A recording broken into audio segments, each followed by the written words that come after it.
Hi, and welcome to At Home Art Lessons with the Art Groupies, where we develop great art habits. We are going to be working with this groupie, Stretch. Stretch is going to experiment with 3 new type of watercolor techniques. And we are going to experiment and play with this guy, a chameleon. Chameleons have the most brilliant colors of all reptiles. Chameleons can be as big as 2 feet long, or they can be as small as your thumb.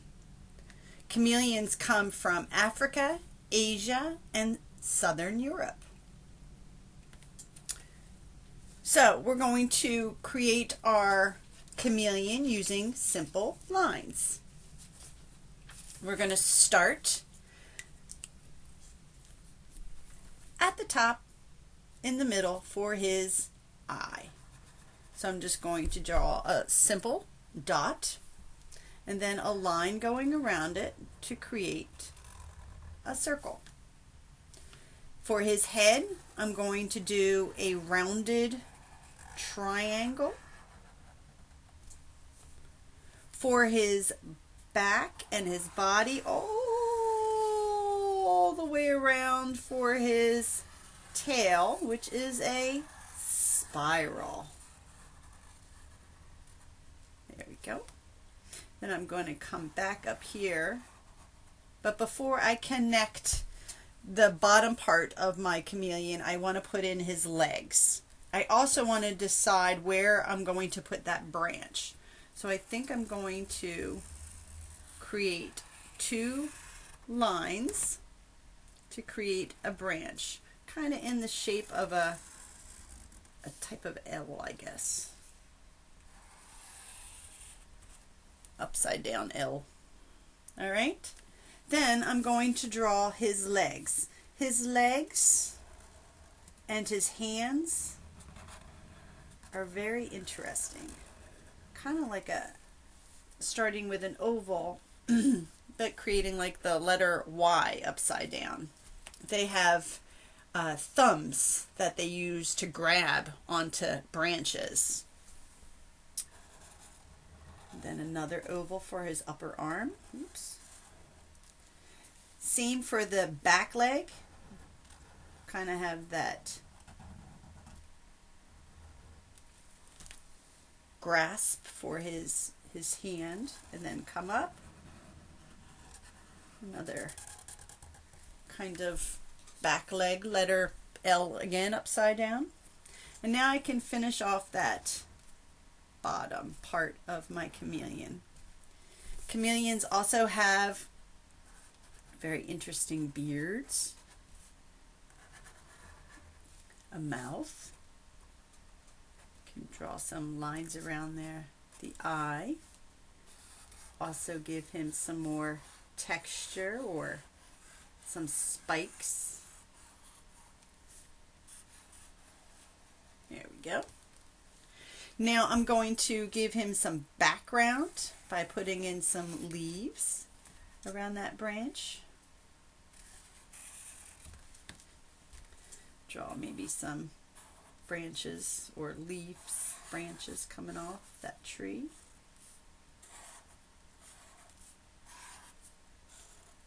There we go. So voila. Maybe I put in something else in this side. Needed something in the corner. There we go. So there's my chameleon made with simple lines.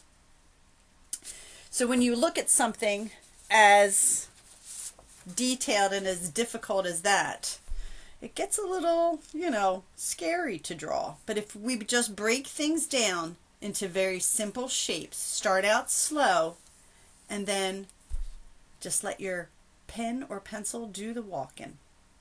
Anything can be created with simple lines and shapes. So we're going to now work on the background. And like I said, we're going to talk about 3 different types of watercolor techniques. These techniques will help us create some type of texture. 3 different types of texture. So the first technique is called Wet into Wet. And it's just that. I'm going to take my watercolor water and just wet the background, not my leaves, but just the area behind my chameleon. I got to work fast because it's got to stay wet. This wet into wet watercolor technique will create a type of, I would say, tie-dye effect. It will make the colors blend into one another. So I wet the paper first, and I'm going to use some blues, and the blue paint will kind of just spread out, and when you add another color with it, it kind of makes a beautiful blend without really trying to. And you don't want your background to be too detailed because your chameleon is what's important. Just putting that light background around. Again, this technique is called Wet into Wet. Gotta work fast, just to give our piece a little bit of color and some background. Use a couple colors, makes life a little bit more interesting.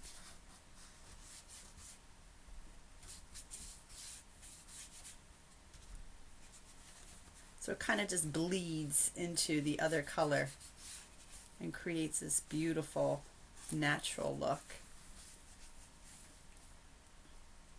Try to get behind that chameleon.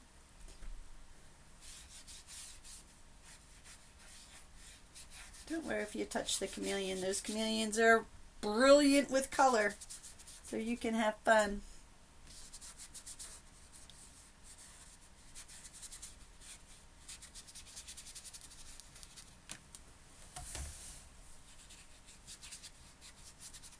And there we go. So the background for my chameleon is done. Now, the next texture technique I'm going to do with, oh, you know what? I forgot this part in here.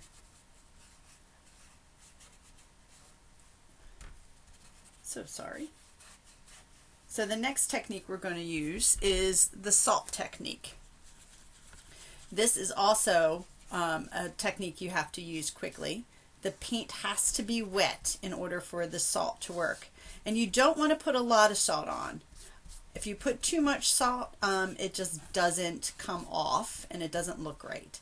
So I put my paint down and then I just take a little bit of table salt, not a lot, and as it dries, it does its magic. So again, I'm just going to use the salt technique on my leaves. I'm blending in some different colored greens, and you gotta work fast. So a little bit of salt on my leaves. Paint these guys over here. I love adding texture to my painting. It just gives the composition that just little extra something something. Another, just to make it a little bit more interesting. Yeah, kind of whenever you're painting, artists like to do the background first. So therefore, if any paint does get on the main subject, when you go to paint it, it covers it up. Instead of painting this first, the chameleon, and then painting the background, and the background getting on the chameleon, you gotta paint the chameleon again. So it's much better if you paint the background first. So now I'm going to use a little bit of brown and finish off my tree branch for my background, and then I'm going to have fun with that chameleon. I'm going to use another watercolor technique, and we're going to use rubbing alcohol and a Q-tip. This will give another different type of texture for that chameleon. And I can already see where I didn't finish off that blue background underneath my chameleon. Maybe I'll put some salt on that too for my branch to give that some texture. Don't think I have it wet enough. So right in here, I didn't finish with that blue background, so I'll go ahead and do that.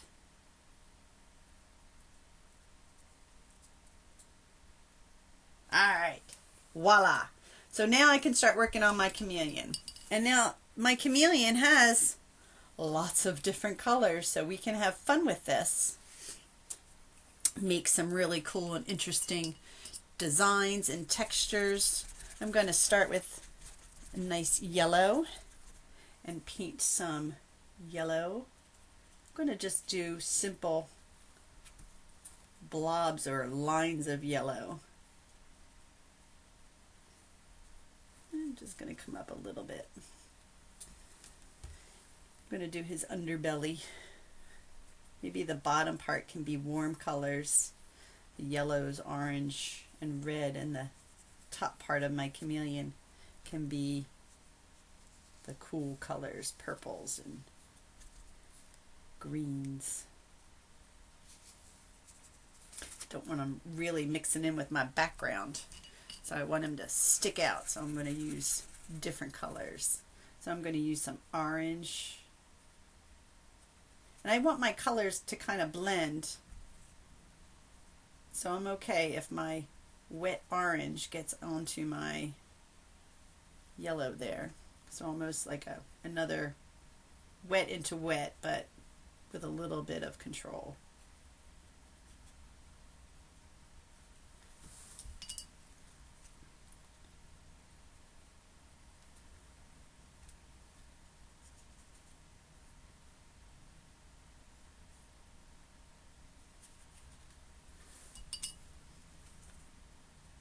Now there's one particular kind of chameleon, it's a Panther Chameleon, and he actually, when he gets angry, he turns red. A lot of chameleons will turn a very dark color when they're cold. But yeah, that Panther Chameleon, he turns red. Other types of chameleons will turn different colors when they're sick. So got to know what type of chameleon you have so you can make sure that chameleon is taken care of. Alright, I'm going to add some purples for the top part. And again, I'm going to use that technique of rubbing alcohol. And all you do is use a simple rubbing alcohol and a Q-tip and apply it to the wet paint, and it'll also just create a different, unique texture on our chameleon, kind of making it look like those scales, that the chameleon has scales. Alright, so all I'm going to do is I'm using regular rubbing alcohol, sticking a Q-tip in there, and I'm just going to, and you can automatically see what that alcohol does to the paint. It's really very cool and interesting. Make sure that doesn't leak in there.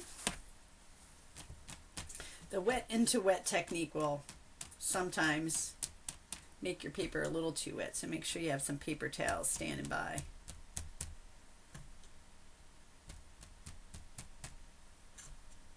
So voila, my brilliant colored chameleon with wet into wet technique, salt, and now rubbing alcohol with a simple Q-tip. Voila! So have fun creating your chameleon with brilliant colors, and I hope you had a good time. Thanks for joining me. See you later.